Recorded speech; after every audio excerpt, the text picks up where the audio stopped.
March 28, 2025, Mandalay experienced one of the most devastating earthquakes in decades.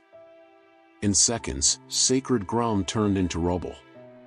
Shops, temples, homes, gone. And in the middle of it all, people ran. Some made it. Others didn't. New Moon Day. Summer holidays. Mahar Mayat Muni Pagoda was full. Within seconds, the peaceful corridors turned deadly.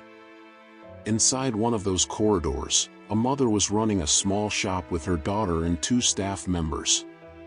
What she experienced that day, she will never forget.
ကယ်ဆယ်ရေးမလာနိုင်တဲ့ဆိုတဲ့သဘောတရားကိုကျွန်မသိသွားတယ်။မျောလင့်ရင်းနဲ့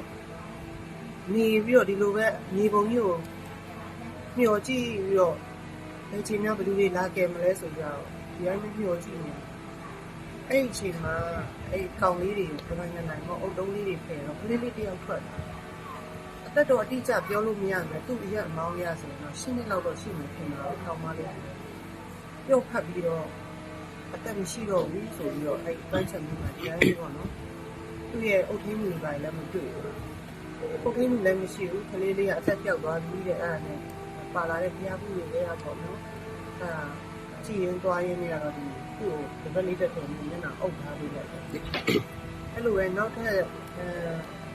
အမျိုးသားတယောက်ထွက်လာတယ်နော်ဖုန်လေးပြင်ပြီးတော့ထွက်လာတော့ဟာမျိုးသားတယောက်ဆိုတော့မျိုးသားတယောက် okay ပေါ့မျိုးသားတယောက်တက်ရှင်တယ်မျိုးရင်းချက်ကတော့နည်းနည်းရှိတယ်နောက်တစ်ချိန်မှာနောက်ထပ်အမျိုးသမီးတယောက်ထွက်လာတဲ့ချိန်မှာဘယ်လိုလဲဆိုတော့အမျိုးသမီးကကိုယ်ဝန်ဆောင်ထွက်လာတော့ဘာလို့ပြောသူတို့လည်းကန်ကောင်းကြတယ်ပေါ့ကန်ကောင်းကြတယ်ဆိုတော့ဒါပေမဲ့သူတို့မှလည်းဒီကညနှစ်ယောက်ကတော့ကန်ကောင်းသွားတယ်ပေါ့ဒါပေမဲ့သူတို့မှလည်းဆုံးရှုံးမှုကြီးကြီးမားမားဖြစ်သွားတာတော့လေအဲ့ပထမဆုံးအသက်မပါပဲဝင်ထွက်လာတဲ့ကလေးကြီးကသူတို့ရဲ့သမီးဖြစ်နေတာအဲ့တော့သူတို့လည်းလူကြုံမရဘူးမြင်နေရတဲ့လူတွေလည်းဝင်လာတာပေါ့နော်အဲ့လိုဖြစ်တယ်ဖြစ်ရင်းနဲ့အဲ့မှာဘယ်သူမှဘာမှကိုမလုပ်နိုင်ဘူးဒီပုံကြီးကမြင့်တက်မြင့်လာတယ်သူကြတာတစ်ပွဲပွဲနဲ့သူကြအဲ့ချိန်မှာကျွန်တော်ကအကူအညီတောင်းတာလုပ်ကြပါဦးကြဲကြပါဦးဆိုတော့အဲ့မှာအဲ့ဒီကဖျားတွေကဝင်လာလေးတစ်ခုတော့အောက်ထဲမှာအသက်ရှင်တဲ့လူကြံငါဆိုပြီးတော့အဲ့နဲ့ကျမ်းရဲဆိုအဲ့မှာကျွန်တော်တို့ဆိုင်ရာကောင်းလေးဝင်ထိုင်းနာမည်ကဝင်ထက်တယ်အဲ့တော့ဝင်ထက်လာလို့អော်ကြည့်ပါဦးမဟုတ်တယ်သူရှိတယ်သူအသက်ရှိသေးတယ်ကဲပါအောင်လို့អော်တော့ပါသူရှိတဲ့ကောင်လေးရအောင်ဖွင့်လိုက်တော့ဝင်ထက်ကတော့သူကတင်လေးကိုကြာပြီးထိုင်ရက်လေးနဲ့သူကြာသွားတယ်ဒါပေမဲ့သူကြာတဲ့အချိန်မှာလည်းသူကကောင်းတာကသူ့ခေါင်းပေါ်မှာဒီလိုအုပ်ခဲတွေကဒါရိုက်မထိသွားတဲ့အတွက်သူကဒီလိုပေါ့ခေါင်းမှာဘာတင်တာလဲချက်မှမရှိဘူးဒါပေမဲ့ဒီအထိုင်ရက်နဲ့ကြာတဲ့နေရာနဲ့တော့တခြားဘေးကခဲတွေပါပြည့်ရဲ့ပဲနေရာနဲ့သူကတော့ခါယိုးလေးနည်းနည်းပါပေါ့နော်အဲ့ချိန်မှာသူကထွက်လာတော့ကျမတို့ဆိုင်ကကောင်းလေးဆိုတော့ဟိုကကျမသမီးရောဘယ်တော့မှရှိတော့ရှိရဲသူကသူလက်ကင်ထားတာပေါ့ကျမလည်းမျောလင်းချက်နဲ့သူတက်ရှိသေးလားသူရှိတယ်တွေးခုံနေတယ်ဆိုကျမအရင်အားရှိသွားတယ်အဲ့တော့အဲ့မှာသမီးရှိတဲ့နေရာကိုသိတော့အဲ့မှာပေါ်ထုတ်တယ်ပေါ့နော်ပေါ်ထုတ်တော့ထွက်လာတယ်တော်တော်နဲ့ပေါ်လို့မရဘူးဘာလို့လဲဆိုတော့ကျမသမီးကခန္ဓာကိုယ်ကလေးချိန်ကပေါင်200ကျော်ဆိုတော့ဒီနေ့ဘွားတော့ဆွဲထုတ်လို့မရအောင်အဲ့တော့ဆွဲထုတ်လို့မရဘူးဆိုတဲ့အပိုင်းအသက်ရှိသေးရဆိုတော့ဘာပြောထွက်လာရင်တော့ဒါအသက်ရှိသေးရတယ်ညီတို့ရမှာပဲပေါ့အဲ့လိုမျောလင်းချက်နဲ့လုပ်တယ်ဒါပေမဲ့ဘယ်လိုဖြစ်လဲဆိုတော့လူတွေကကျမကိုပေါ့နော်ဟိုစိတ်ထိခိုက်တော့မှဆိုတော့ဘာမှမဖြစ်ဘူးအသက်ရှင်နေဆိုပြီးပြောတာပေါ့နော်ပြောမသွားချင်းနဲ့အဲ့နဲ့ဟိုထုတ်လာကြတယ်အဲ့တော့ဖြစ်သွားတဲ့အချိန်ကနေ့လေအဲ့လိုပေါ့12နာရီခွဲကြော်ကာလလောက်မှာဖြစ်တယ်ဒါပေမဲ့ကျမသမီးကိုထုတ်လို့ရတဲ့ကာလကညနေ4နာရီခွဲဆိုတော့ကျမတော့အသက်ရှင်နေလို့ပဲပြောနေတယ်နော်အဲ့ဒီအချိန်မှာဟိုထွက်လာရောသူကသူ့ထမ်းစင်နဲ့ခေါ်ပြီးတော့အဲ့လိုပေါ့ကဲဆယ်ကြီးကားနဲ့ခေါ်လာတယ်အဲ့ကျမအသက်ရှင်နေလားဆိုတော့ကျမမပြောကြဘူးရှင်နေလို့ပဲပြောတော့ကျမရှင်နေပဲထင်တာပေါ့နော်မျောလင်းလို့ရသေးတယ်ကဲကြပါအောင်ပါညာပေါ့အဲ့တော့စီးုံသွားတော့အဲ့မှာနောက်ဆုံးတော့ဆရာကတော့တက်မရှိတော့ဘူးပေါ့အဲ့တော့ကျမအိမ်ပြန်ရောက်တော့ကျမရဲ့ကလေးရဲ့တိတ်ဆုံးနေတဲ့ခန္ဓာကိုယ်ကိုဘဝစားလဲကိုပြင်ဆင်ကြတော့အဲ့ဒီချိန်မှာကျမတားရင်လာတော့ဘာဖြစ်လို့လဲဆိုတော့ကျမသမီးရဲ့ခေါင်းမှာနှစ်ဖူးမှာအငန်းနဲ့တဲ့ပေါက်ပြဲတယ်တစ်ခုရဲ့ခေါင်းမှာဥကောင်းခုံမှာပေါ့နော်ပေါက်ပြဲတယ်ဒါအပေါ်ပိုင်းကိုကျမမြင်တဲ့အပိုင်းမှာတော့ကျမအဲ့ပေါက်ပြဲတယ်နဲ့ပေါ့နော်ဟာပြေအဲ့ဒါ3ခုတွေ့တယ်နောက်စီကတော့ကျမလည်းမကန်ရဲဘူးတွေးနေတော့အဲ့လိုဒါကတ်နေတော့သပင်တစ်ခုလုံးဆိုရင်သူ့သပင်က original အငဲအောင်ပဲဒီပါတယ်ဒါပေမဲ့သူ့သပင်ကတွေးအကုန်ဆူရွှဲသွားတဲ့အချိန်မှာသူ့သပင်က ညီညွတ်ရောင်လေးဖြစ်နေတယ်နော်အဲ့လိုပုံမျိုးအဲ့တော့သူကအသားအရန်ဖွေးတဲ့ဒီလိုဒါနဲ့